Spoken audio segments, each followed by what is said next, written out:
Queridíssima igreja, é sempre um grande prazer para mim, grande privilégio de abrir as Escrituras, ler o texto sagrado, explicar à medida das nossas condições, capacidades, às vezes não muitas, mas explicar o texto bíblico e aplicar o texto bíblico às nossas vidas. Por isso eu quero lhe convidar a abrir a palavra de Deus em Atos capítulo 19, por favor, para que façamos isso. Leiamos esse texto, pensemos no texto e apliquemos o texto à medida daquilo que o Espírito Santo quiser que seja aplicado às nossas vidas no presente. Atos capítulo 19, os versículos são do 23 em diante, do 23 até o 40. Eu vou dividir este texto, estes versículos, em 3 partes. Você vai perceber uma coisa, eu vou adiantar, para que quando nós lermos, o irmão já saiba do assunto dominante. O assunto dominante dessa passagem é a idolatria.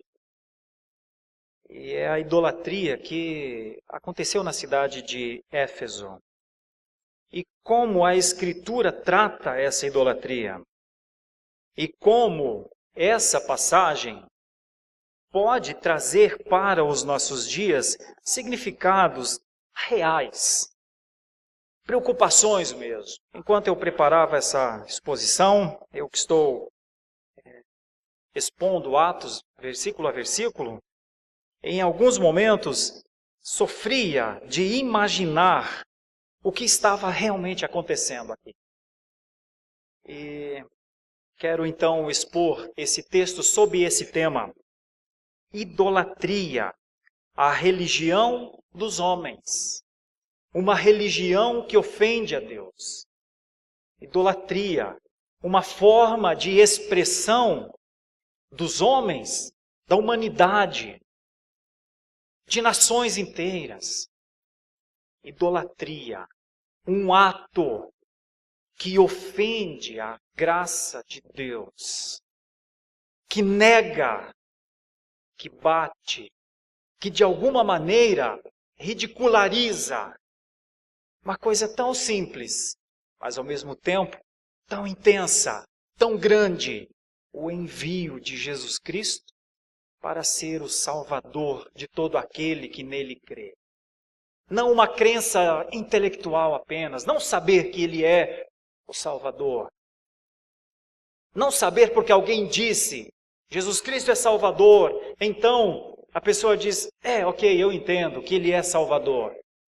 Não uma fé que simplesmente fica na cabeça da pessoa, mas uma fé vivenciada, amanhecer após amanhecer, com a gratidão de quem é salvo, para que no seu pensar, no seu linguajar, não tenha tanta reclamação, mas haja gratidão. Uma fé que não seja só um saber, mas uma fé que seja verdadeiramente um viver. Esse texto fala de idolatria. Ele é forte, porque ele não nos deixa à margem de algumas coisas que povos fazem e que no primeiro momento nós dizemos, eu não faço isso, eu não faço isso. É natural que assim pensemos, mas deixa a Escritura falar. Desarme-se contra a Escritura. A Escritura não precisa das nossas armas de defesa contra ela. As Escrituras foram feitas para que os eleitos de Deus as recebam com um coração que quer ser ministrado. Uma das marcas das igrejas históricas são os mestres de si mesmos. Nada entra em seus corações. Mas essa não deve ser a nossa marca, e este não deve ser um orgulho nosso. Os reformados sempre aprendem com as Escrituras, querem mais delas, amam-nas de tal maneira que quando não leem as Escrituras sentem falta, como quem está com fome, precisando comer. Eu quero falar da idolatria que ofende a Deus. Da idolatria, uma religião de homens limitada, mesmo quando homens achem que ela é ilimitada. Quero falar da idolatria em 3 formas diferentes no texto. Uma delas é que idolatria sempre serve a lucros pessoais. Você vai perceber no texto. A outra que idolatria sempre serve para cegar pessoas, mas na maioria das vezes, multidões. E que a idolatria só encontra solução. É um problema tão grave, mas tão grave, que só Deus pode solucionar o problema da idolatria. Com a sua misericórdia e com a sua graça. Versículo 23, até o versículo 40. Leiamos, a seguir procuraremos explicar e depois aplicar. Por esse tempo houve grande alvoroço acerca do caminho. Caminho queria dizer a religião cristã daquela época. Para um ourives chamado Demétrio, que fazia de prata nichos de Diana e que dava muito lucro aos artífices. Diana é o mesmo nome para Ártemis, a deusa de Éfeso. Convocando-os juntamente com outros da mesma profissão, disse-lhes: Senhores, sabeis que desse ofício vem a nossa prosperidade. Basicamente, a palavra prosperidade aqui quer dizer, daqui vem a nossa vitória, ou daqui vem o nosso acúmulo, daqui vem o nosso bem-estar, mais ou menos isso. E estáis vendo e ouvindo que não só em Éfeso, mas em quase toda a Ásia, porque Éfeso é a capital de uma província romana, que é a província da Ásia, a Ásia Menor. E este Paulo tem persuadido e desencaminhado muita gente, afirmando não serem deuses os que são feitos por mãos humanas.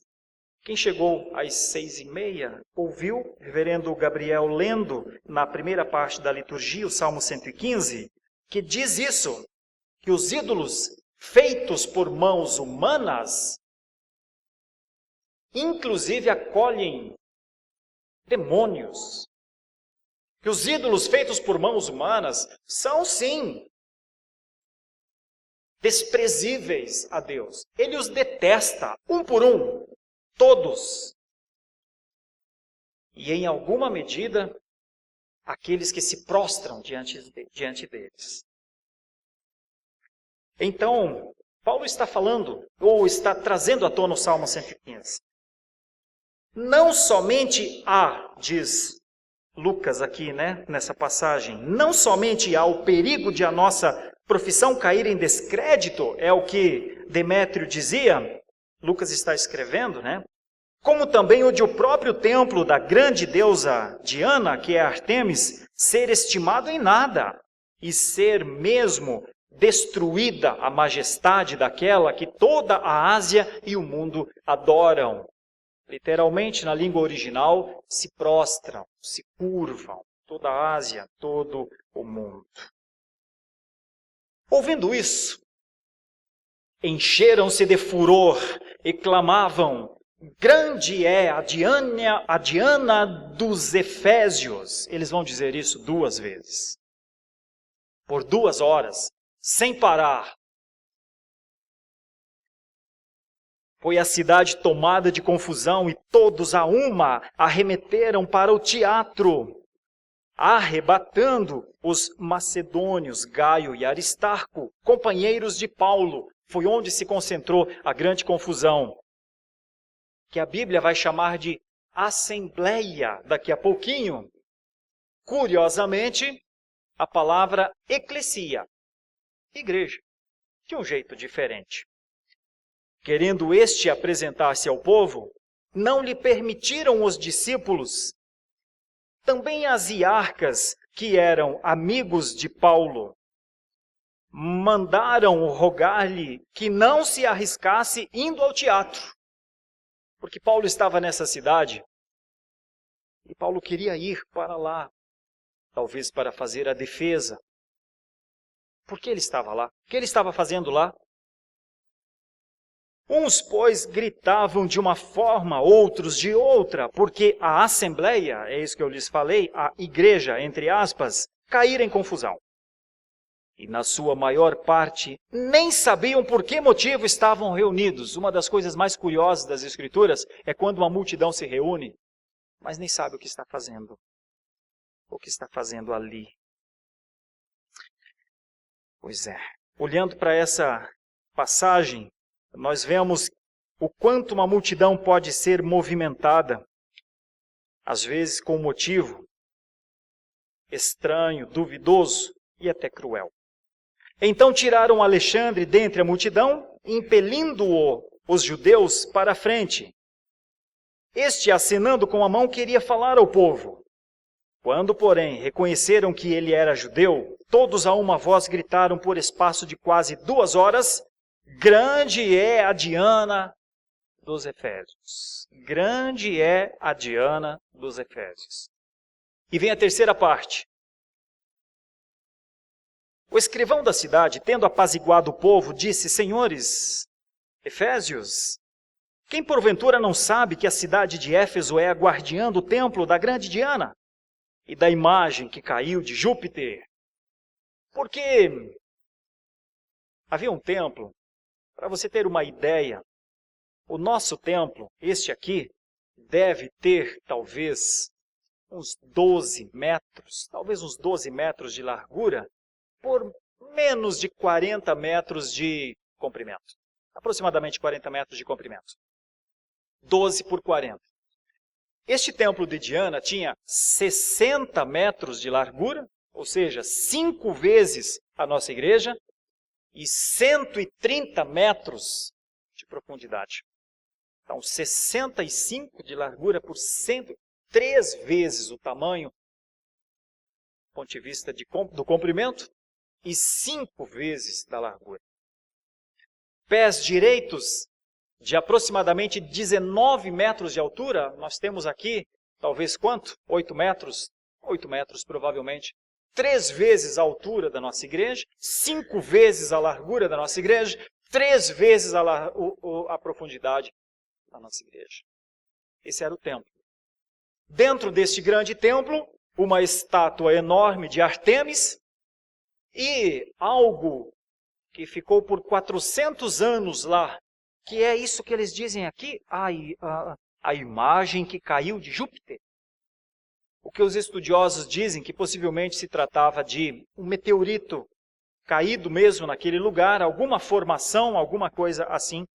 E eles permaneceram por séculos adorando aquilo. Então o escrivão da cidade, também conhecido como prefeito nesse momento, faz essa argumentação. Ora, diz o escrivão no versículo 36, não podendo isto ser contraditado, convém que vos mantenhais calmo e nada façais precipitadamente. Porque estes homens que aqui trouxestes não são sacrílegos, nem blasfemam contra a nossa deusa. Portanto, se Demétrio e os artífices que o acompanham têm alguma queixa contra alguém, há audiências e procônsules que se acusem uns aos outros. Mas se alguma outra coisa pleiteais, será decidida em assembleia regular. Porque também corremos o perigo de que por hoje sejamos acusados de sedição, não havendo motivo algum que possamos alegar para justificar esse ajuntamento. E, havendo dito isto, dissolveu a assembleia. Foi assim que essa confusão então acaba pela palavra deste homem, e eu estou chamando isso de graça de Deus, misericórdia de Deus, embora no aspecto da graça comum, mas sim uma ação de Deus. Eu gostaria de explicar esse texto, uma linha corrente, dizendo o seguinte: Se idolatria é a religião de homens, uma religião inventada por homens, então essa passagem parece nos mostrar aqui 3 coisas. Que a idolatria sempre serve a lucros pessoais, isso vai do versículo 23 até o versículo 27. Que a idolatria normalmente serve para o cegamento das multidões, nós vemos isso dos versículos 28 ao versículo 34. E que a idolatria é também usada por Deus para exercitar a sua misericórdia. E então, isso está dos versículos 35 ao versículo 40. Se você estiver tiver as escrituras com você, dá uma olhadinha no texto agora. Olhemos aqui no texto, dos versículos 23 até o versículo 27. Veja esse homem chamado Demétrio. Demétrio é um homem de negócios, mostra os versículos 23 e 24. Ele faz moedas de prata. Nichos de Diana era uma moedinha pequenininha com onde Diana era esculpida. Veja a palavra muito lucro, e que dava muito lucro. Então ele é um homem que emprega vários artífices que fazem essas imagens e que ganham muito dinheiro com isso. Veja os versículos 25 a 27. Ele é a causa dessa enorme confusão.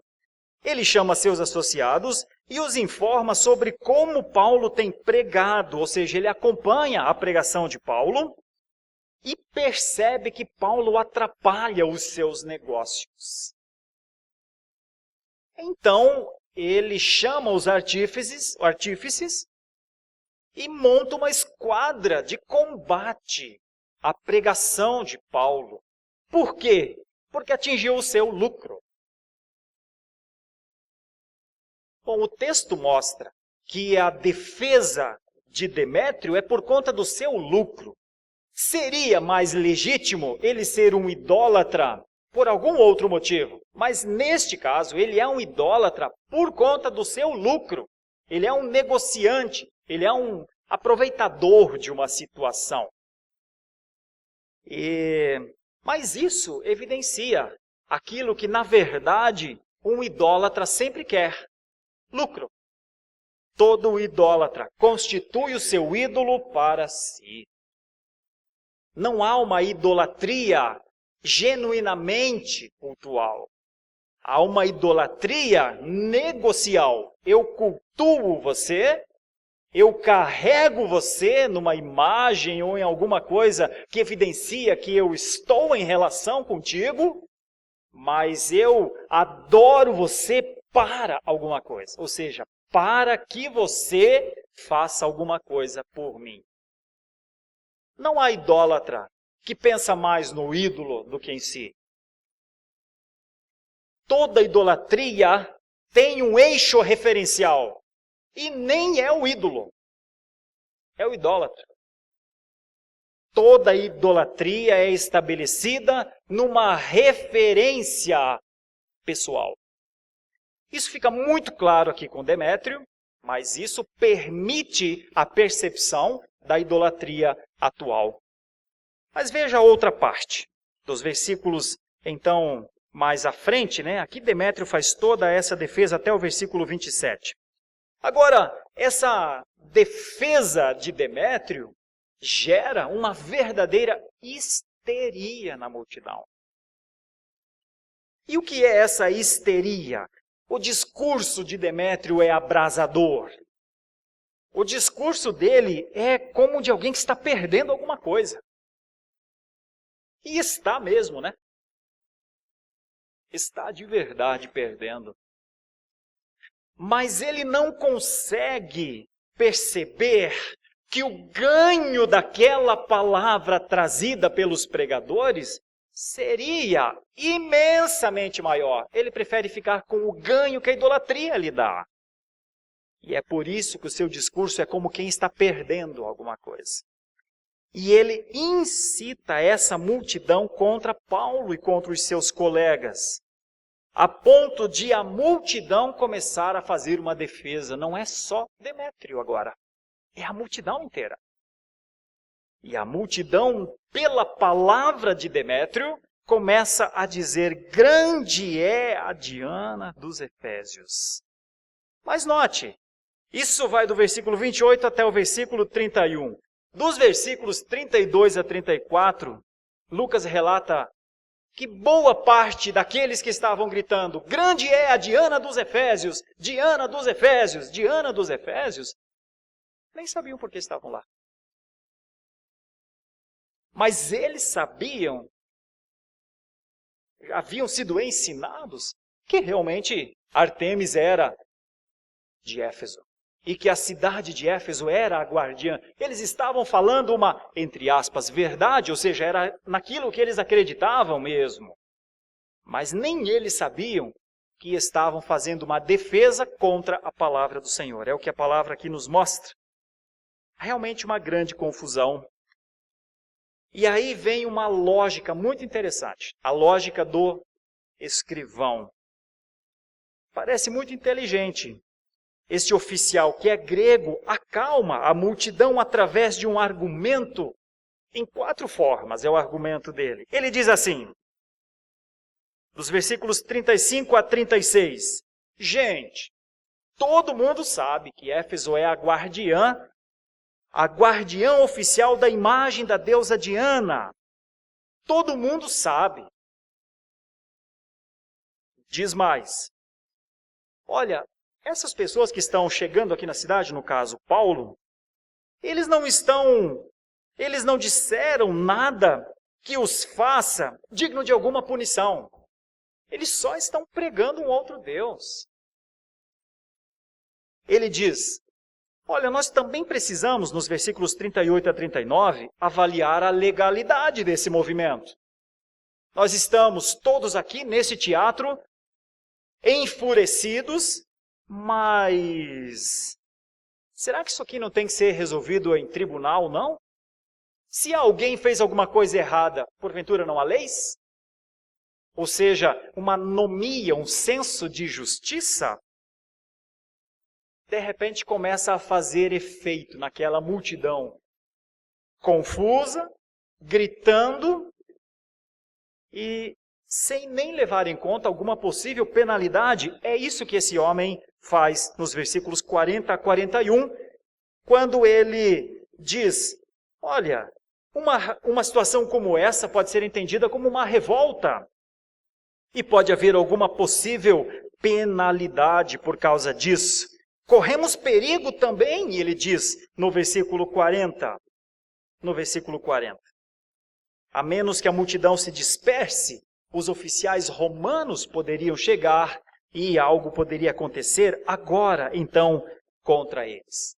Pois bem, isso é a explicação do texto. Parece que o texto está falando disso. Eu selecionei alguns autores que falam desse texto e vou contar um pouco algumas coisas que esses autores falam desse texto. Dentre eles, João Calvino, Johannes Brents, também outro do conjunto de anotações inglesas e algumas coisas dos reformadores do século XVI. Eles dizem o seguinte, que Demétrio é um exemplo dos gananciosos de todos os tempos que usam a idolatria para se darem bem. E parece que o texto mostra isso mesmo. Calvino diz, olha, nós vemos claramente o que é a praga da avareza no coração do homem. Demétrio é um avarento. Ele viu dinheiro antes, ele briga pelo dinheiro. É um avarento. Uma das evidências da idolatria contemporânea é a avareza. Não é o ídolo pelo ídolo. É o dinheiro que está depois do ídolo. Quando o dinheiro não for o próprio ídolo. É isso que Calvino diz. Lembra que eu lhe falei? Para nós protestantes, quando a gente fala assim, idolatria, graças a Deus, que bom, esse assunto não tem nada a ver comigo. Graças a Deus. Isso são lá com os romanos, isso são lá com os animistas. Idolatria? Não, eu não tenho nada disso. Mas Calvino diz que quando somos avarentos, somos idólatras. Que quando o nosso pensamento é dinheiro, que quando a nossa motivação é dinheiro, que quando a nossa alegria é dinheiro, que quando a nossa tristeza é não ter dinheiro, o nosso coração já colocou alguma coisa dentro dele e quer mais daquilo, e vive por aquilo, e aquilo determina o seu humor, o seu estado, às vezes. Faz loucuras por isso. Estranho, muito estranho mesmo. Calvino diz isso. Calvino diz que Demétrio é sim um exemplo de idolatria que nos traz para preocupações, porque esse nível de avareza prejudica o homem.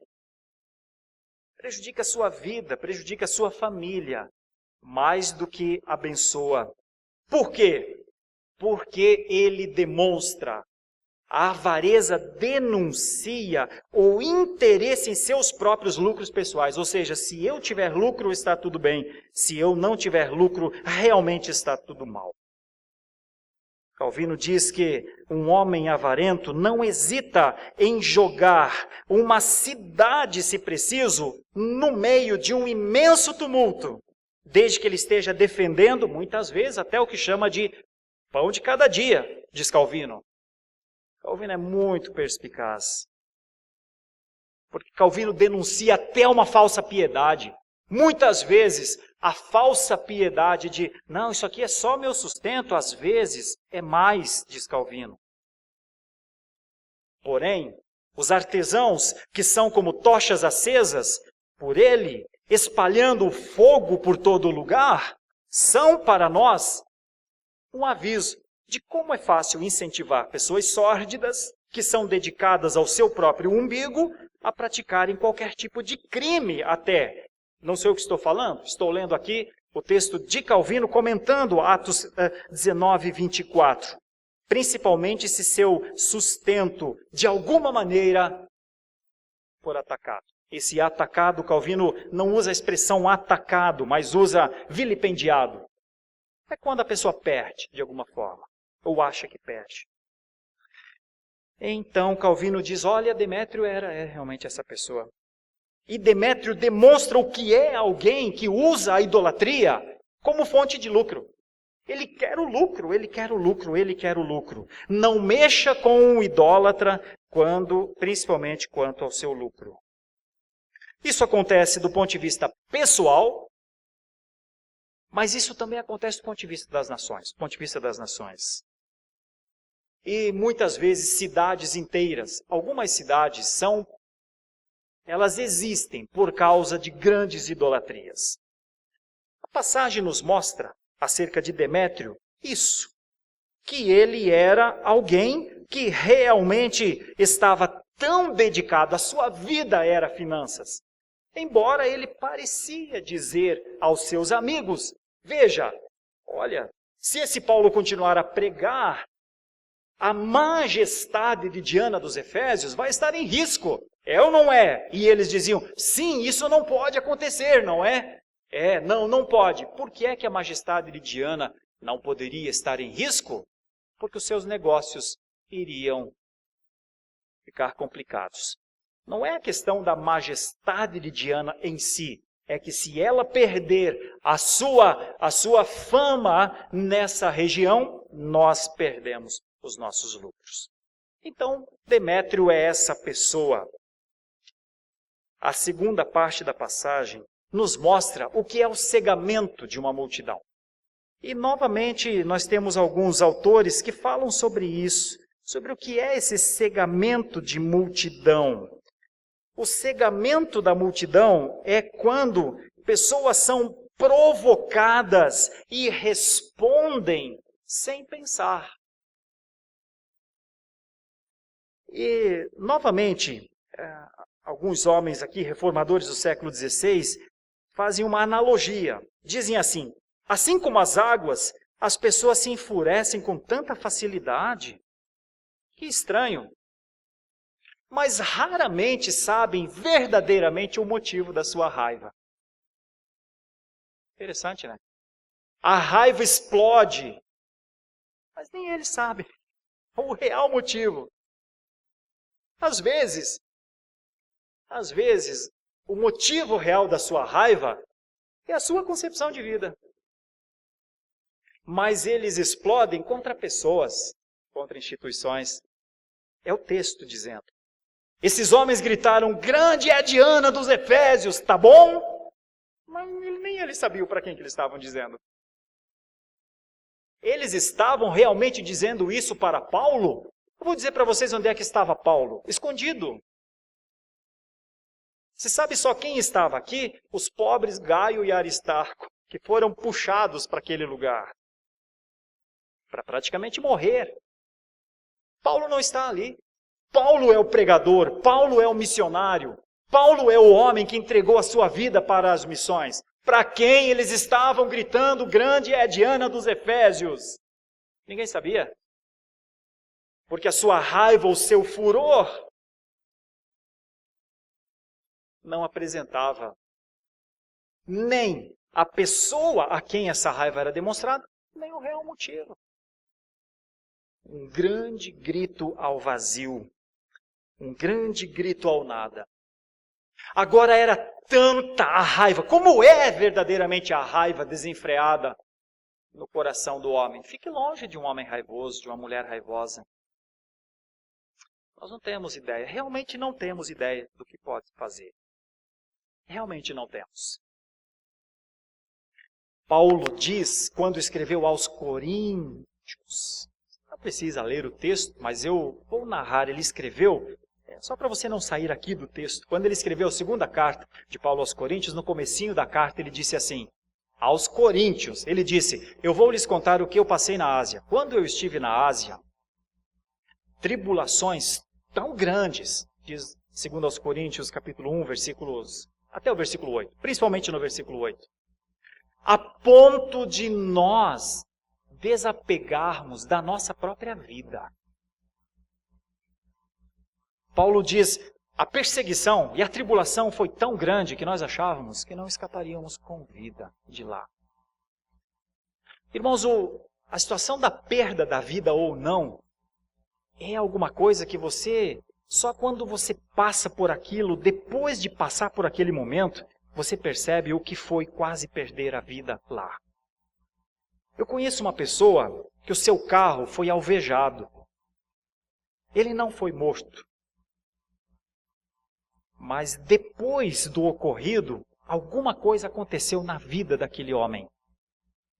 Porque ele entendeu o que era passar por aquilo.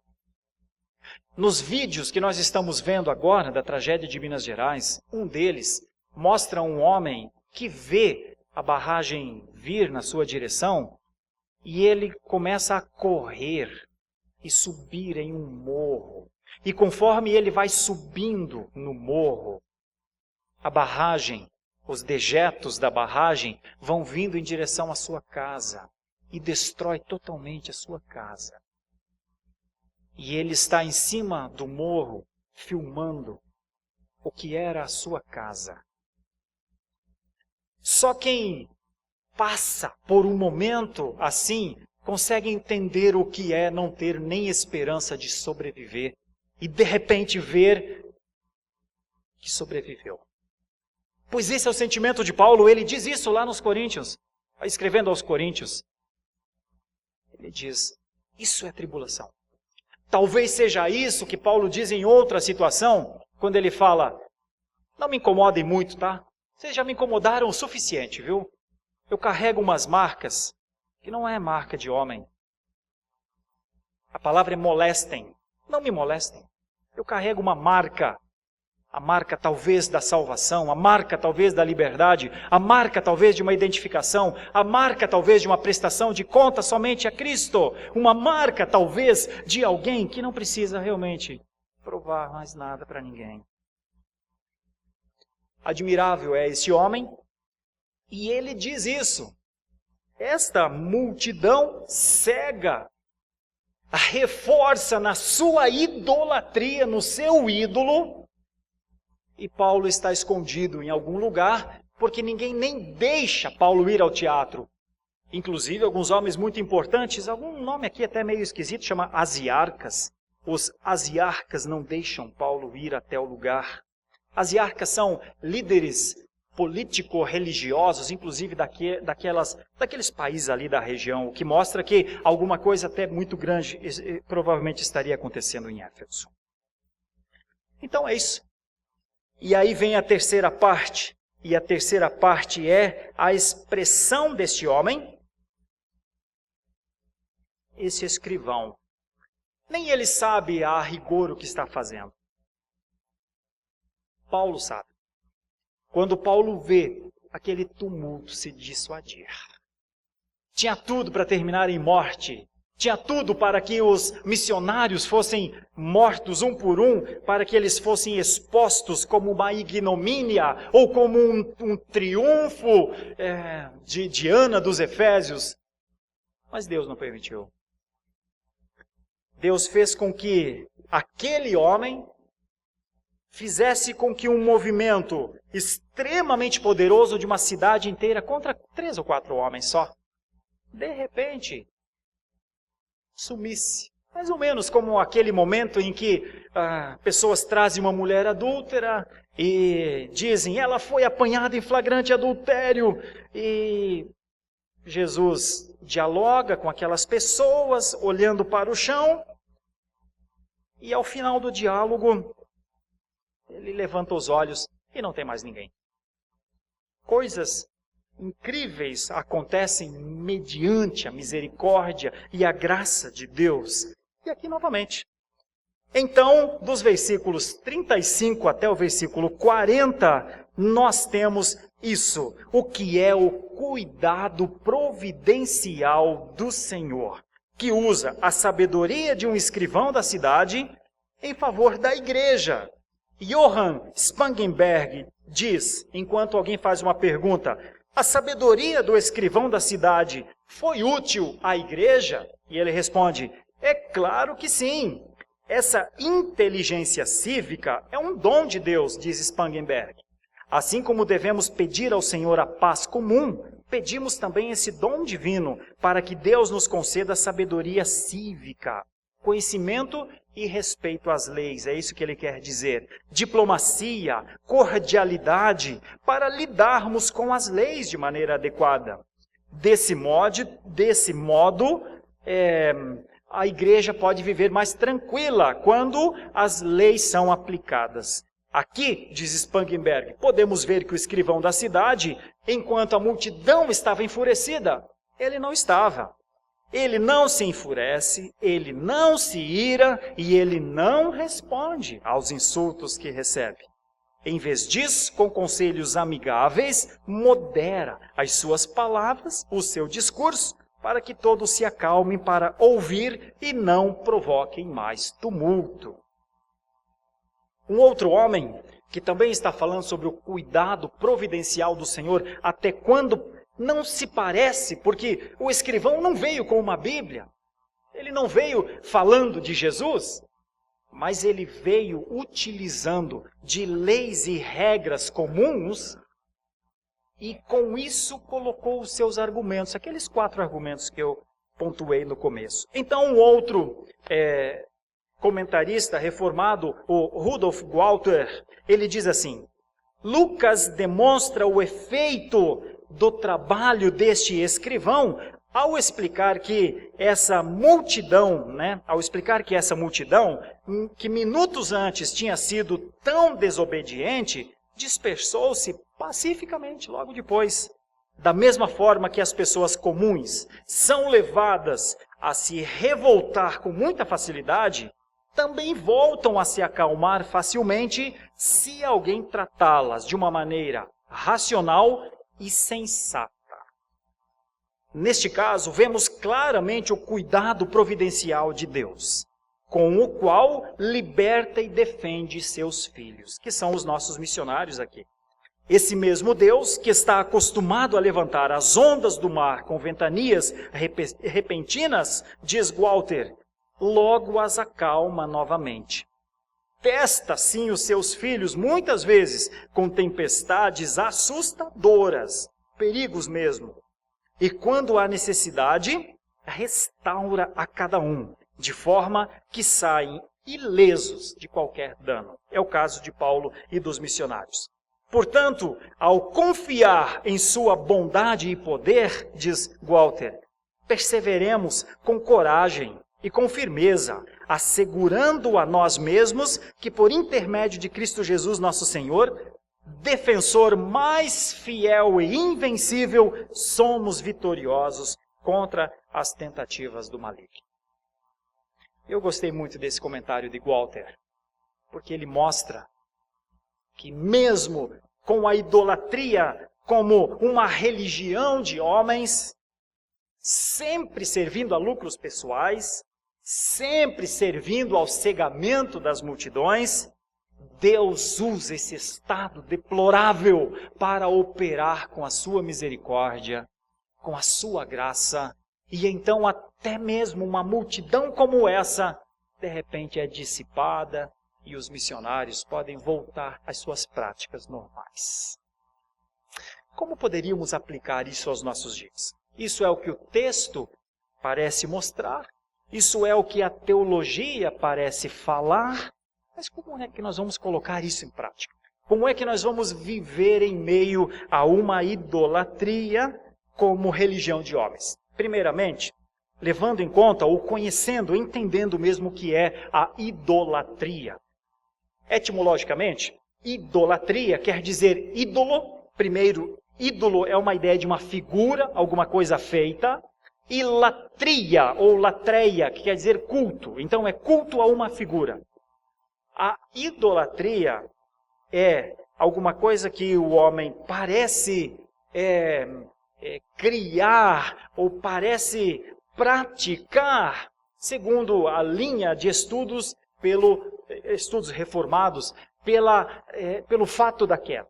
Depois da queda, parece que um vácuo tomou conta do coração do homem e ele quer desesperadamente preencher isso. E então ele encontra no ídolo alguma coisa que parece preencher. Mas depois da queda, o caminho não é o da idolatria, o caminho é o da redenção. A idolatria não produz redenção. A idolatria produz uma falsa segurança. A idolatria parece completar o vácuo do coração. Mas quem habita no coração do homem, quem enche o coração do homem, é o Senhor que já startou a redenção no seu Filho. Então eu teria uma palavra a todos aqueles que, de alguma maneira, se veem dentro de um processo de idolatria. Precisa fazer uma análise naquela adoração que se tem, ou naquela prática que se tem a qualquer tipo de ídolo, seja imagem de qualquer tipo. Tem certeza que a prática para com esse ídolo não é porque você quer alguma coisa? Porque se você, quando eu digo você, não estou dizendo você aqui, mas todo aquele que ouvir uma exposição como essa. Porque se estiver na sua relação com esse ídolo o desejo de você querer alguma coisa, então isso é uma demonstração de idolatria. Então eis um idólatra original. Eis alguém que está usando um ídolo para si, ou seja, ele está idolatrando a si mesmo. O que ele quer é coisas e situações para si. E só tem um caminho para fugir da idolatria. É o arrependimento. Só tem um jeito. É negar, é quebrar esse ídolo. E às vezes precisa quebrar mesmo, fisicamente. Se livrar dele. Mas às vezes ele não está configurado em alguma coisa física. Ele está dentro da alma, alojado de tal maneira que não é uma coisa como se jogar alguma coisa para se quebrar, mas é alguma coisa que terá de ser destruído com a palavra de Deus, com a oração, com a consciência, com a dependência do poder de Deus. Eu diria mais uma coisa. Pessoas que fazem parte de países até, que tem seus padroeiros, suas padroeiras, seus ídolos de massa. Você já fez a pergunta se você não está idolatrando porque seu pai lhe ensinou isso? Sua mãe lhe ensinou isso? Sua família lhe ensinou isso? Seus avós lhe ensinaram isso? A pergunta é, este ensino realmente lhe faz o bem que você espera? Vê só, a palavra de Deus parece dizer que é um erro. Então, se o seu pai, se o seu avô, se alguém que você ame muito, talvez, lhe ensinou isso, respeite-o. Mas há ensinamentos que precisam passar por filtros. E todo ensinamento idólatra passado de geração para geração é um erro que remonta a uma ignorância a uma ignorância de gerações anteriores,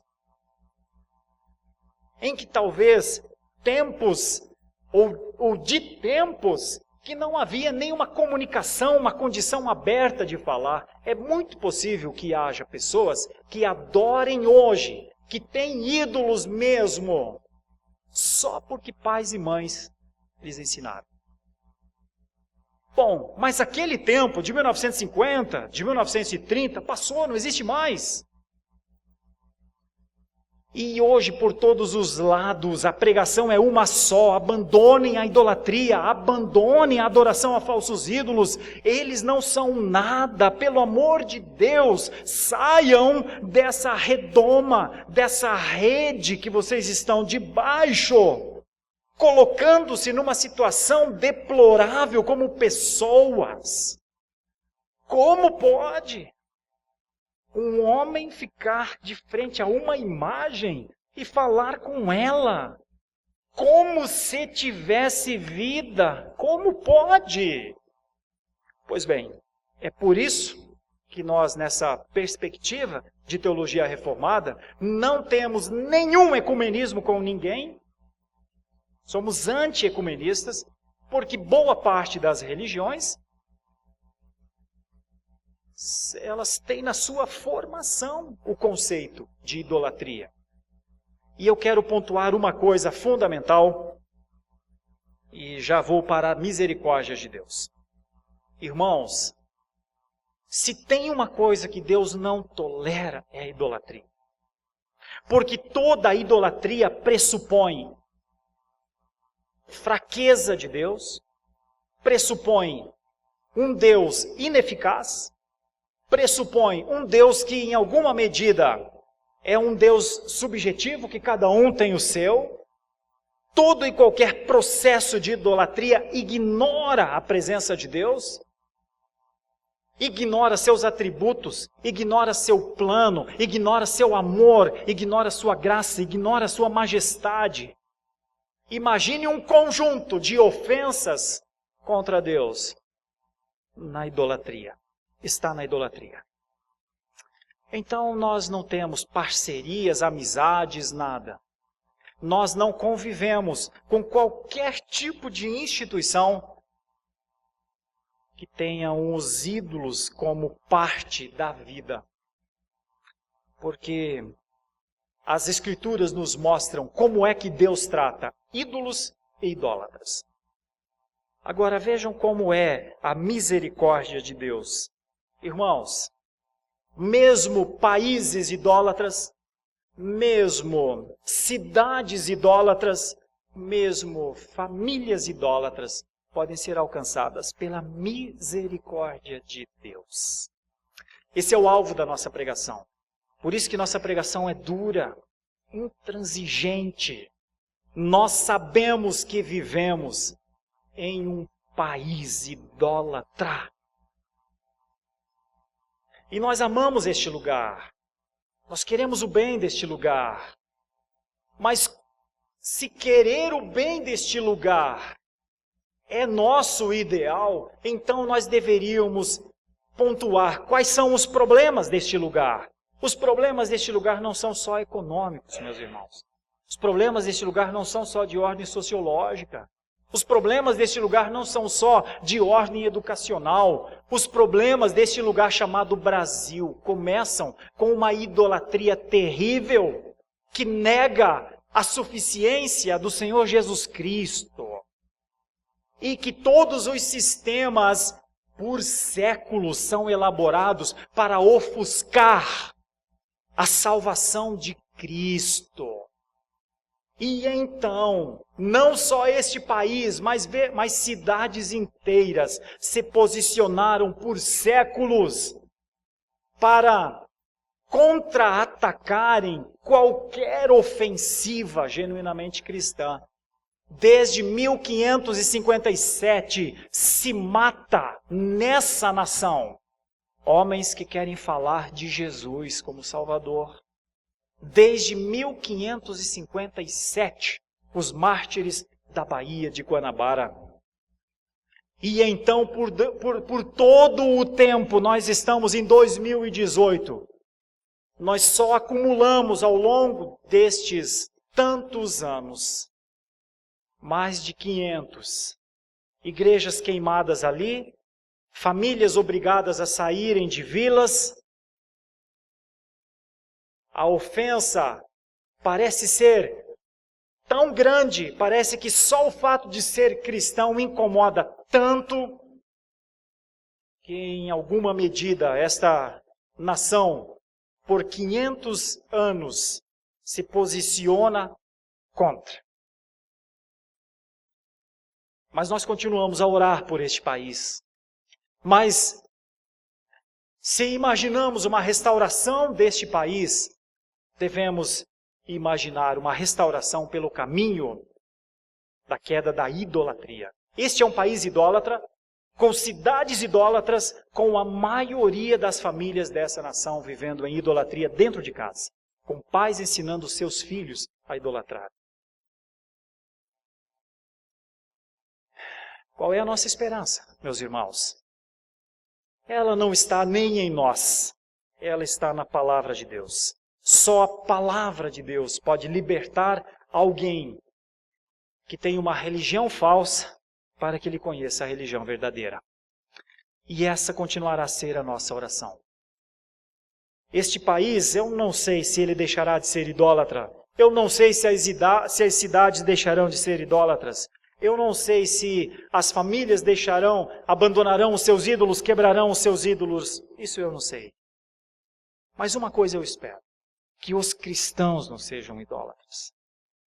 Que os cristãos tenham posição firme.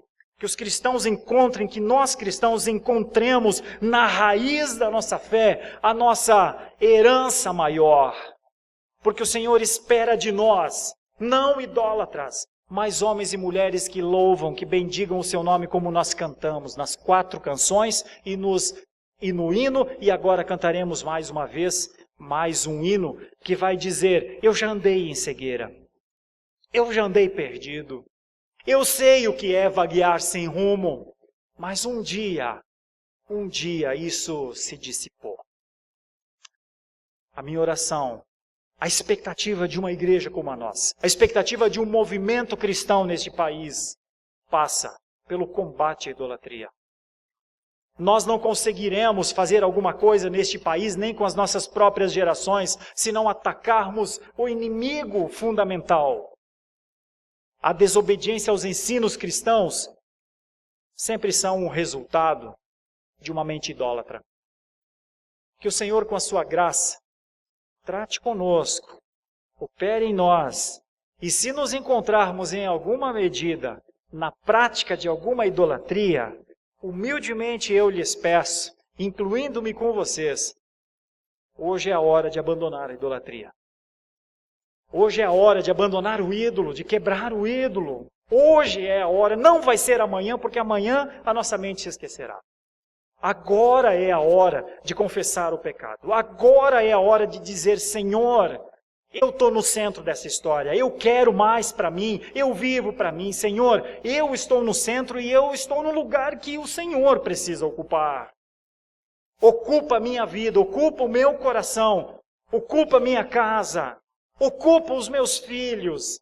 Senhor, seja Tu o alvo da minha adoração em toda e qualquer situação. Não sejas Tu usado por mim para as coisas que eu quero. Que o Senhor, com a Sua graça, opere transformações em todos aqueles que precisam dessa transformação. O Senhor é misericordioso. Conheçamos um Deus que espera uma adoração verdadeira, que espera uma confissão pura de pecados, uma confiança no seu Filho, porque foi para isso que Ele enviou o seu Filho, para que todo idólatra confesse a Jesus Cristo como Salvador. Isso não quer dizer que ele não havia confessado antes, mas o homologar, o conceito homologuel, o conceito registra isso pelo amor de Deus. Esse é o conceito de confessar Jesus Cristo.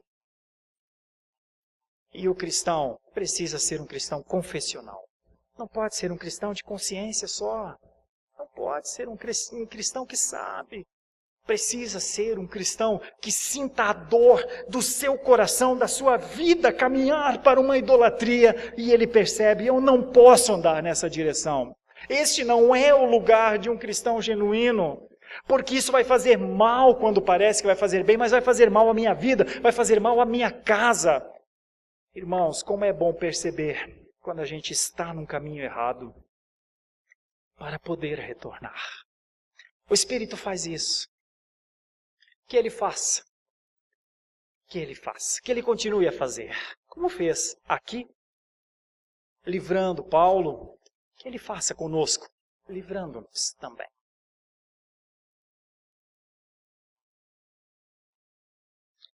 Nosso Deus e nosso Pai, só a Tua palavra. Os homens não têm poder para fazer nada nem conosco, nem nós temos poder para fazer alguma coisa com alguém. Só a Tua palavra pode fazer alguma coisa em nós. Que ela faça. Que ela faça. Que nós não sigamos o caminho da idolatria, uma religião de homens, ineficaz, às vezes com aparência de piedade, mas lá no fim, demonstrando um egoísmo bem nosso, da nossa natureza mesmo. Tem misericórdia de nós, a começar por mim, mas eu quero interceder também por todos meus irmãos e irmãs, sinceros e sinceras, que percebem que talvez essa mensagem nos inclua, ao invés de nos excluir. Senhor, com Tua graça nós contamos, com Tua misericórdia, com Teu amor, não para que lhe idolatremos, porque o Senhor não se serve ou não se dá a qualquer tipo de idolatria, mas um culto verdadeiro, uma adoração e um louvor em nome de Jesus, sem levar em conta o lucro em si, mas a sua santidade, mas a sua pureza, a sua grandiosidade. Senhor, o Senhor é o nosso Deus, o nosso Pai, aquele que liberta os encarcerados, aquele que traz nova vida a quem já perdeu a sua, aquele que mora no coração do que se arrepende. Assim é o Senhor. E esta é a nossa esperança, o que o Senhor é para todos nós. Assim oramos com esperança e com gratidão, em nome de Jesus. Amém.